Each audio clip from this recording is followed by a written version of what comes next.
All right, we're backstage. This is Sal Cirrincione, just moments before the Mark and Brian Christmas show. Sitting here with Sammy Hagar. Welcome. Merry Christmas. Thank you. I'm happy to be here. You know, Mark and Brian hit on me every year to do this thing, and I did it years ago, and then I got an opportunity to do it this time too, because tomorrow my vacation time starts with my family, and it's always, you know, when I cut the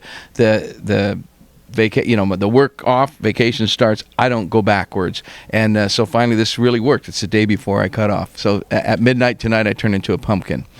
Yeah. You know, I've heard them on the air actually, you know, putting the screws to you, saying, come on, do it, putting out the invitation. What's involved, though, from your end? I mean, how many people do you have to actually talk to? Make sure the calendar's clear. I mean, obviously you said the family, but then you got managers. Honestly, I'm pretty much... I call my own shots, you know. I mean, and not because I'm some big shot, but I mean, I've been doing this so long. I have a manager and stuff, but all he's going to do is ask me if I want to do it. So if somebody gets to me direct, you know, Mark came up to me and said, "Hey, man, you know, can you do it this year?" And I'm going, you know what, I will do it. I'll find a way to do it. And I was going to do it by myself as a solo artist, and then you know, didn't need a band or nothing, because that's the whole problem about doing a one-off thing. I got to get a band, a crew, I got to get a truck, got to bring the, you know, it's like really crazy. So I wasn't up and running. If I was on tour, it's a piece of cake, you know. But so I said, I'll do it with your house band. But then when Chickenfoot's new record came out and everything, and we did a few shows, we played my birthday bash in Cabo, and we went out and did a road test tour around the country. So I said, hey, let's just do it with Chickenfoot. And I'll do a couple songs as a solo artist, you know, my solo material, and Michael Anthony's going to play. It's really a fun thing. This is really great what we're doing. And you know, we just donated $50,000. Come on. That's a good thing for kids at Christmas time. What more do you know, how can you say no to that, you know? This is show number 7, I think, this year for Chickenfoot, or at least since the new album, Cabo the Five, you know, road test. Now this nice way to end it, and then big year next year. Wait, we actually played that much? We played 7 shows? Wow. Well, this will be 7. That's a lot. You did the 5 I'm joking. Yeah, that's a big tour. Yeah. We're going to Europe in January. We're going to do 5 shows in Europe and in different countries. And it's really just about promoting the record and stuff. And when, you know, to gear up for a tour, you really have to gear up for it. And we haven't done it yet because, like I said, we all have other lives. Chickenfoot is a special band. We have the luxury of playing when we want, where we want, and making a record when we want. And the only thing that gets in our way is everyone's schedule. So as soon as everyone's schedule clears up, we're really looking at possibly doing a real world tour next year. You've made it a point of saying that this time out, though, it really feels like a band. The second album, you really felt it came together. You were in there working on it together, and yeah, the making of the record felt like a band, all right. The first record, Chickenfoot 1, the reason it didn't feel like a band, because it wasn't a band yet. It was 4 guys just wanting to get together and make the best music we could. So that was just so easy. Like, we could get away. We didn't care. It's like, oh, God, who cares if it's successful, you know. It's like, this ain't about that, you know. It's really about getting together, playing with these guys, with Chad, Mike, and Joe, and myself. And then when it was successful, then we all took a deep breath and swallowed.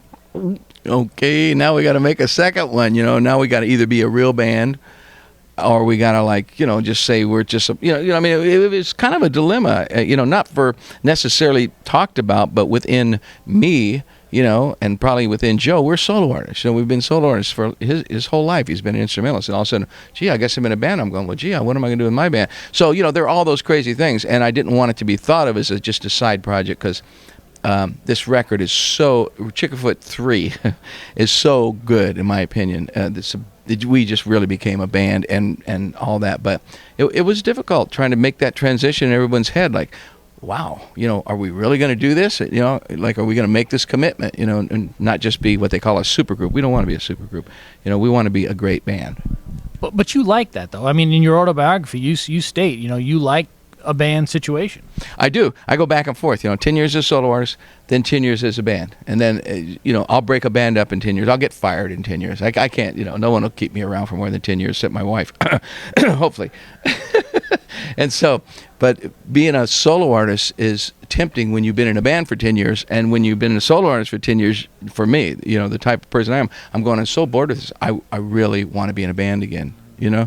And playing off of other musicians like Joe and Mike, and letting everyone have their say is so much different than going in with your songs all written and telling everybody, okay, you play this, play that, and, you know, just calling all the shots. There's a fulfillment about that, but there's also a boredom that comes with that. Sticking with Chickenfoot, I was at one of the record labels today, and they said, man, that Chickenfoot's just kicking our ass. We can't get our artists. Every time we try to get our artists up the charts, there's Chickenfoot coming out with another single. We'll show them. There's some deep songs in this record. Chickenfoot 3 has, that's the reason we called it 3 was because we took a giant step. We skipped 2.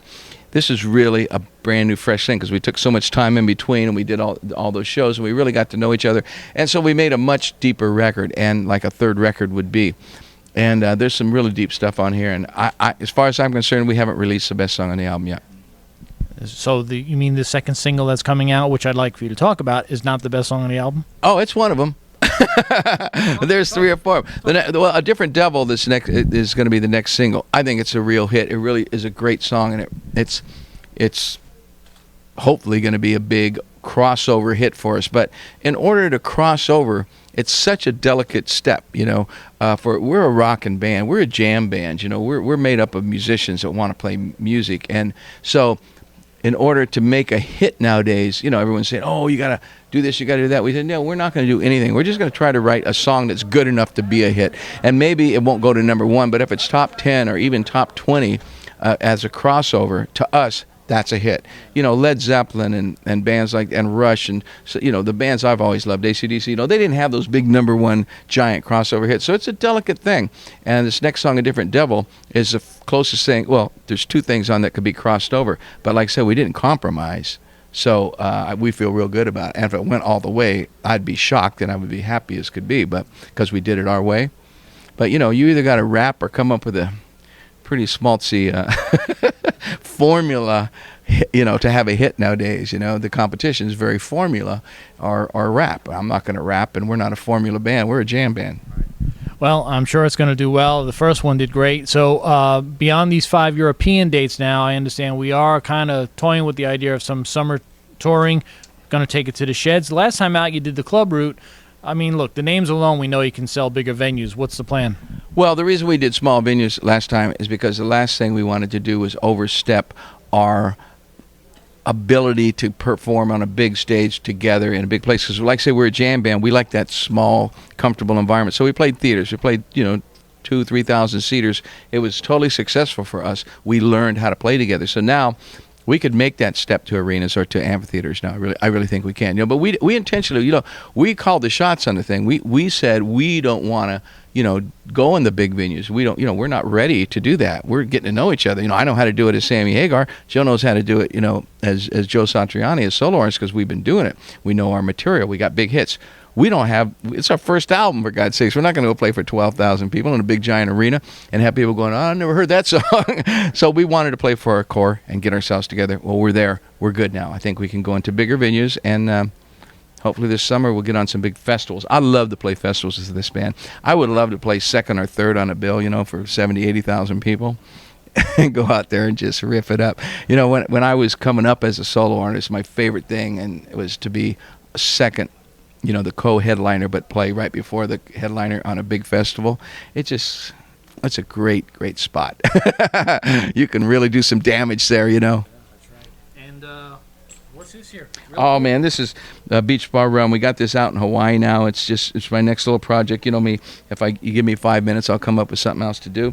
But I have these beach bar and grills, and 6 of them across the country, and I give all the money from those restaurants to charities for children in that town. If, you know, there's one in Maui, it goes to Maui. There's one in St. Louis, goes to St. Louis. Las Vegas goes to Las Vegas. So I developed the rum, like I did with the tequila, to be, you know, on. You got to have a drink to go with the bar, you know. I mean, these aren't just bars. They're like Cabo Wild was a party place, right? It's really not a very family oriented, except maybe for lunch. But the Beach Bar and Grill is more family oriented. Then at night they start rocking a little bit. So anyway, I just wanted to develop a rum. This guy in Hawaii I said, hey, can you make rum? And he's going, yeah, because he makes the best vodka in the world, right? And I said, hey, well, make me some rum. He said, okay, and he made me some rum, and it blew my mind. I mean, I wasn't looking to get in the rum business, but when you taste something that's so good, made from pure cane sugar from Hawaii, it's pure cane. It all comes from Maui, and the cane industry, they're ripping all the cane up. So I went around, what do you deal with all the cane farmers, and we press it and make it over there. It's just small batches. It's, you know, and it's if it explodes, then we have a limit. That is how much cane can Maui produced, because that's all. I wouldn't get cane from Jamaica, because then it wouldn't be this, it wouldn't taste like this. So when we hit the people say, how big do you want the Beach Bar rum to be? I'm going, I just want to use up all the cane in Hawaii and make sure those cane growers keep growing it and give people jobs, and don't tear the cane down and put developments in there of a bunch of homes, which is much more valuable than sugar. So I'm kind of helping the community and having fun with this, and I like just try to make the best stuff in the world, and this, for me, the best rum I've ever tasted. Track record's been good. So listen, I know you gonna have fun tonight. Have a great show. All the best to you and your family for the holidays and for 2012. We'll see you on the road. Thank you. Do you drink? Oh, sure. Take a sip of that. Watch this. That's white rum. It's smooth. Yeah, it is. Cheers.